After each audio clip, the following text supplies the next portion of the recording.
Okay, well, hello to anyone who's visited this. I'm going to talk about the Hadwiger-Nelson problem in 3D, and in particular Coulson's 15 colouring, which proves that 15 colours is sufficient using lattice methods. I'm not going to give much of an introduction. I'm assuming anyone who's come here will know about it. It's all about avoiding unit distance separated points having the same colour. You could start for an introduction at Wikipedia. That might send you to the Polymath 16 project. And one of the reasons I'm making this video is that one of the major contributors to that project did ask for a visualization of Coulson's tiling of 3D space. In particular, he directed the question to Bernhard Hockertz, who has made some really lovely videos, a very slick one there about Hadwiger-Nelson in 2D, the classical problem, and some updates. It tends to be called Coulson's 15 colouring, but it should be noted that Radoičić and Tóth created an almost equivalent solution with some slight differences that are interesting, simultaneously almost and independently. So that is worth looking at.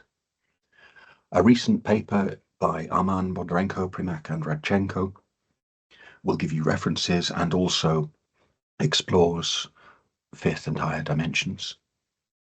But okay, I'm really only going to talk about Coulson's 15 colouring of 3 space omitting distance 1, and all I'm going to do is I'm going to build up from that definition how it looks in 3D, and maybe at the end give my my feeling on whether it's a tight or a loose solution.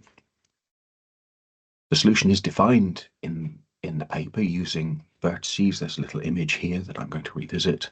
I'm going to use the same coordinates and basis vectors as in Coulson's presentation. Okay, well, let's get started. Here is the tiling of 3D in a CAD package. It looks like, well, in fact, it is a truncated octahedron, but not a regular octahedron. This face here has side length 5/3, and this side here is a square, but a square with a different length. That was 1.667. This is 1.374, which is the square root of 17 divided by 3. And Coulson provides basis vectors for how to tile 3D space using this as the repeating element. I'm going to look at it actually by first looking at just two of the vectors, 0, 3, 3 and 0, 3, minus 3, so that we build up a layer in the YZ plane. You may be able to see in the bottom left-hand corner that there is an x-axis going down and to the left and a y-axis going down and to the right, and z is vertical. And here we've used the vectors that I mentioned to fill out a layer in the YZ plane. Repeats are joined to each other face to face, fully matching using the small square faces. The layer does have holes in it, as you can see, but I think you can imagine that the back square of each of these is copied and moved in the x direction, positive x direction, and then offset in y and z to create a new layer, and that fits in each of those holes. Show that here. We can just see the red square face of the original layer, what we might call layer 0. This is layer 1. Along comes layer 2, which has 2 offsets. The first was offset, second is offset again, and arrives back where it started, so that it is only an X translation compared to the original layer 0. And because it alternates offset and not offset, then I have used a bluish colour for even numbered layers 0, 2, 4, and pale green colour for odd coloured layers that have an offset. So that will then fill space.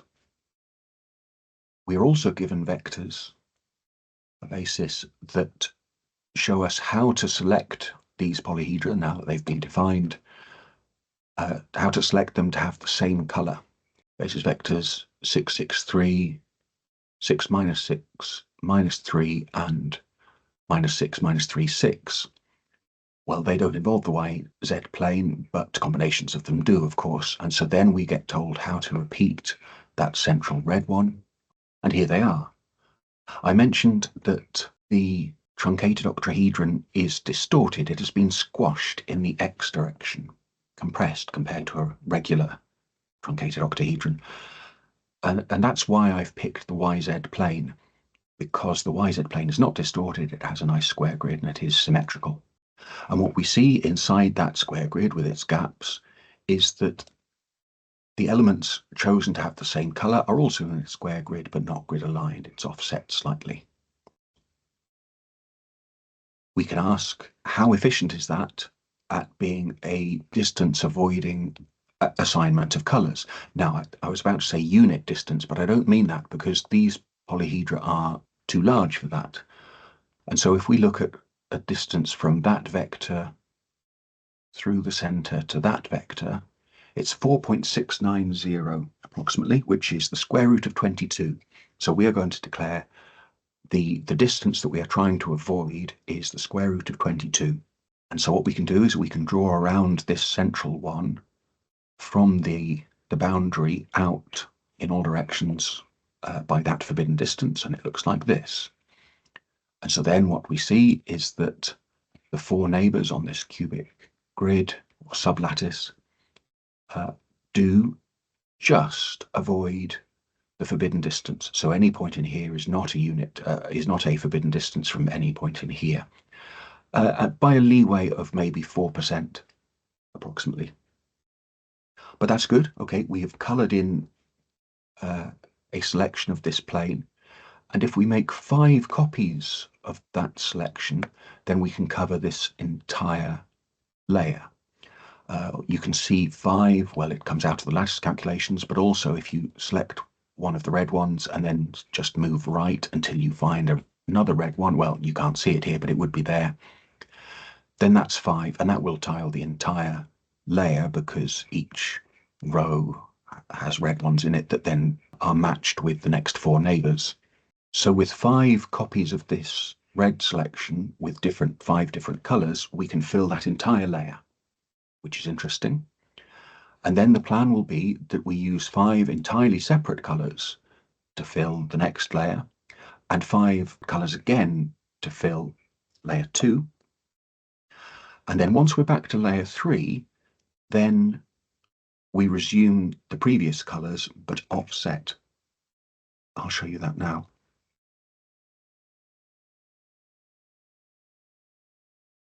Here, this comes out of the basis vectors. Here we find that the next layer, a slightly dull red color, but they're both red, is the same square grid with the same angle, isometric, but offset so that it's in the middle, projected onto the YZ plane of the bright red ones. So that will use the same colors, but with that offset that's red, and then the corresponding other 4 colors. And then we move along to the next 3 along, and we have the red ones, which are then not offset at all compared to the originals, and only translations in X by a distance of 12. Now, obviously, this layer on the left is quite a long way from the forbidden distance from the original, but we should still ask the question about this layer. It will be different compared to the separation that I showed you inside the YZ plane because it's not symmetrical in X. It's only slightly different, but it is different. And so now we have to rotate slightly to find the right angle to see if there's a gap. But yes, there is a gap, smaller than before slightly, between this polyhedron and the forbidden distance from the central one. So, okay, that has now shown that we have a tiling of the 3D space using 15 colors, 5 each in each of 3 layers. And it's distance avoiding. We can scale it down to be unit distance avoiding instead of square root of 22 distance avoiding. And there is actually a little bit of leeway that we could, if we wanted, make the avoided distance somewhere between that distance and that, and then we wouldn't have to think about possible collisions between a vertex here and a vertex inside the same polyhedron. And then I promised you I would give you my gut feel. It's nothing really more than gut feel about, is this a good solution, or does it have a lot of slack? And I would say it does not have a lot of slack. We see here that there are 4 neighbours there with quite a tight, like a 2% margin, 4 neighbours here with maybe a 3 or 4% margin, and then you can imagine another 4 copies in the layer over here, 3 layers along. And so that's 12 neighbours to this polyhedron, which all have quite a fine margin. And these are not spheres, and they're not kissing, but if we look back at kissing spheres, then we know that in 3D, then 12 is the maximum number you can have. That does have some wiggle room. There is some slack in it, but not enough for a 13th sphere. Here we have 12 of these polyhedra, all fairly tightly packed, and so this, I would say, does not have a lot of slack. One interesting thing that we could do if we were looking for a 14 colour, a tighter solution, is that we could use the same tessellation of space, but not use a sub-lattice colouring. We could take some chunk of this tessellation, a repeating chunk of the tessellation, and look for an irregular colouring. If we did that, it would then be interesting, or it would then be relevant to look at which parts of, or which of the surrounding polyhedra are forbidden from being the same colour as this central red one. And okay, if we look at that current layer, then certainly these ones are forbidden because they all sit within or are clipped by this surface of forbidden distance. And we can move on to the next layer. These ones are forbidden, and then there are some that are inside that I haven't shown just for a bit of clarity. And the next layer is interesting. If we zoom in on here, we see there's a little bit of bleed.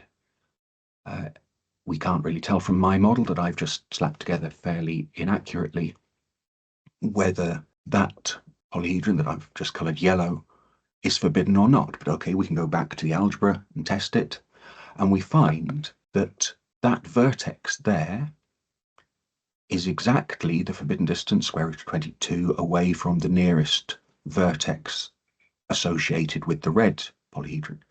And so now it matters, and it's not actually discussed in Coulson's solution, which are associated with the interior of the red, and which are associated with the interior of the yellow, and therefore is there a vertex-to-vertex clash? We can tackle that various ways. One thing is, if we were planning to use exactly the square root of 22 as our forbidden distance, we need to think about vertex assignment even inside a single polyhedron, in that the distance from that vertex to that vertex is the square root of 22.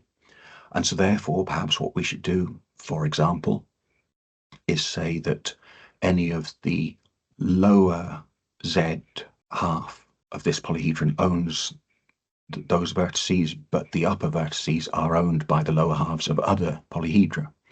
And so then the chords that matter in terms of clashes do not cause a forbidden distance inside the yellow colour or the red colour or whatever. And that will then protect us, I think, from that vertex to that vertex. And so we would not have to forbid those yellow ones. But it is an assignment that we need to think about, and it is a question that then goes on.